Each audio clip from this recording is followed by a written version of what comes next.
Hey guys, I'm going to do my pull list for January 29th. Super small week this week. I only got 2 books. The guy at my shop, he's giving me the rest of the next week, I guess. Something happened with the order or something. Snow, I don't know. So, the only one I got so far was Sega, chapter 18. Yeah, Lion Cat cover. I think it's super awesome.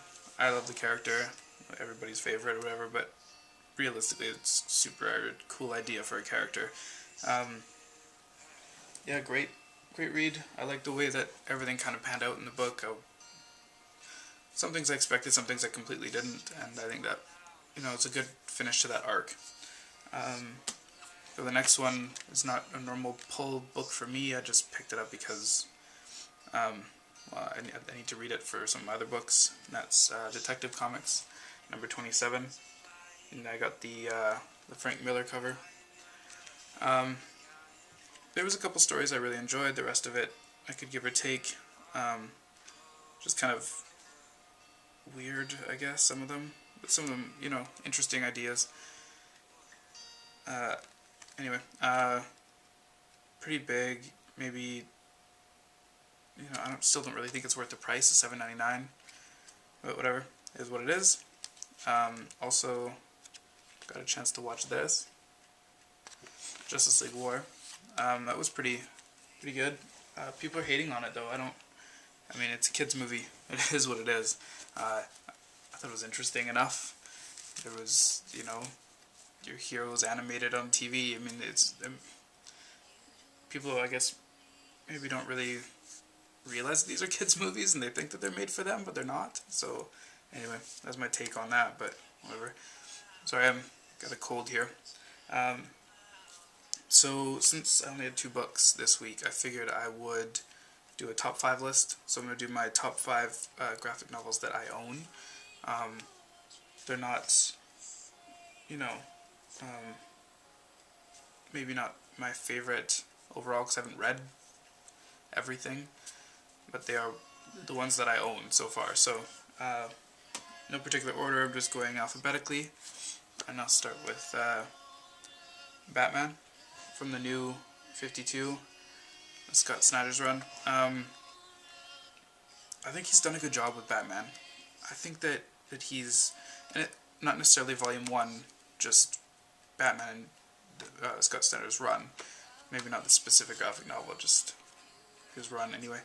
He's done a good job. He's introduced a new villain, and seeing how he takes care of a new villain, something different for Batman. It's not the same old bad guys, the same, crap over and over again. I mean, as much as I love those characters, I just, you get tired of it. You want something new and fresh. So that was this, and that was good. So yeah, Volume 1, but Batman, Scott Snyder's run is in that list. Alright, number 2, I guess I'll go with Sega. Obviously, it's probably on everybody's top 5 list at the moment anyway. Great stuff. I don't know, seeing, like, the art alone, I mean, Fiona Staples, she's got her shit down.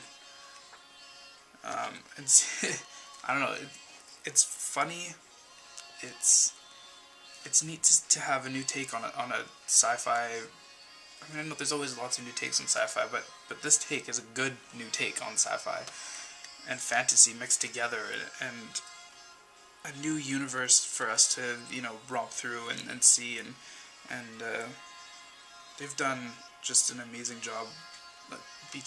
Brian K. Vaughan and Fiona Staples have done an amazing job with this, and 2 people that, I really admire both of their works. So yeah, I'm a huge fan of this, and really, well, I guess it's not, it got kind of pushed on me, the book. Like, I had no idea, I never heard of it. It got pushed on me at a convention, and I read it, and I fell in love with it automatically. So saga. And again, not necessarily volume 1, just the book in general. Alright, next one is Spider-Man Blue.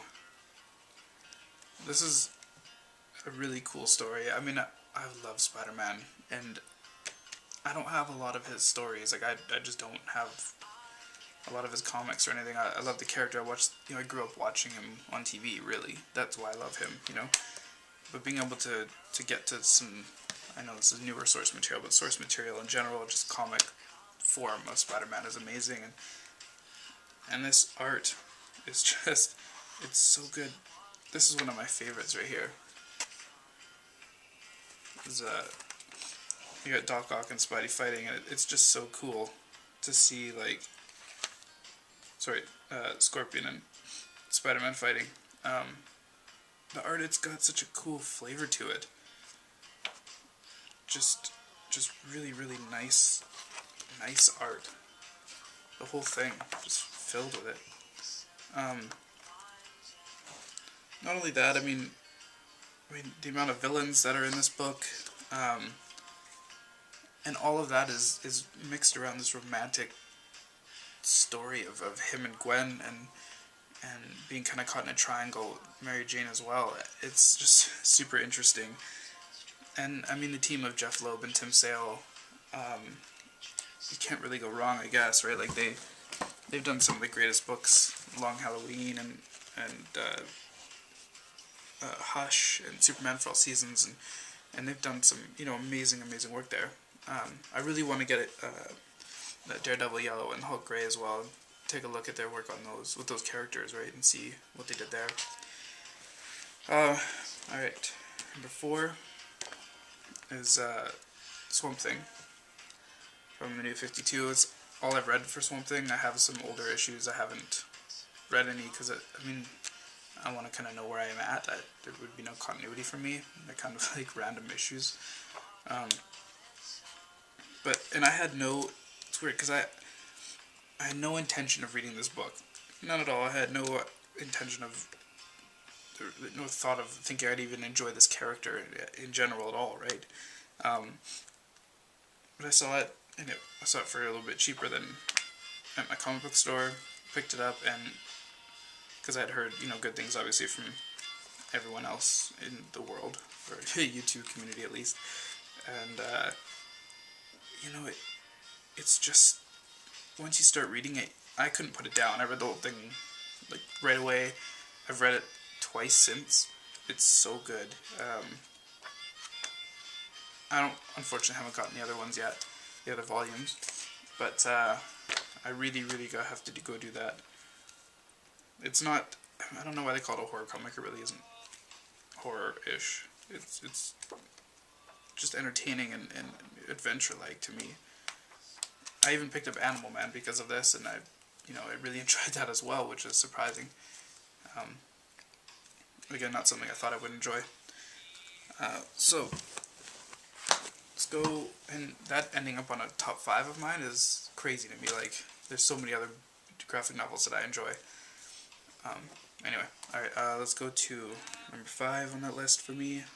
Comics that I own. And that is Y: The Last Man. This was, realistically, Walking Dead is what got me back into comic books again. And then, you know, I picked up a few other ones, Kick-Ass and a couple other ones just because movies and stuff, right? Civil War I picked up, and I hadn't, other than Walking Dead, I hadn't really read any other independent type stuff. It was always superheroes, or whatever that I was picking up other than Walking Dead. This was the first independent book that I picked up, and I loved it. From the very beginning, I just continued, I couldn't stop getting enough of it. I bought, you know, the rest of them in sequential order after that, and I couldn't stop. It's amazing. It's just so, it's interesting to have a story, it's the end of the world, and there's so many of those stories, so many, and to see one that's just so different, and something that, you know, we all, definitely all men have probably had that dream of being the last man on Earth, but the take that they have on it is so crazy. Like, you almost wish that you weren't the last man on Earth, right? And yeah, there's nothing about this book that I dislike.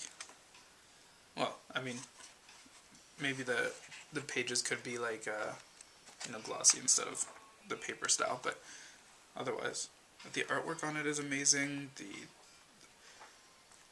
The story is the best part, though, for me. I mean, I'm a story person. That's what gets me with a book. Definitely, what pulls me into a book is story, and I don't know, for a lot of people it's art, and that's fine. And I enjoy the art as well. But this is a book about story. This is a book that that's its pull. Anyway, there you go. Those are my top 5 graphic novels that I own, that I enjoy, that I've read over and over and over again. All 5 of those I've read so many times. It's ridiculous now. They're ingrained in my head, the stories. And anyway, that's all I have for you today. If you like this video, please like it. Thumbs up, subscribe, all that good stuff, and comment below. Let me know what your favorite graphic novels are that you own, your top 5. And what did you guys get in your polls this week? Anyway, thanks for watching.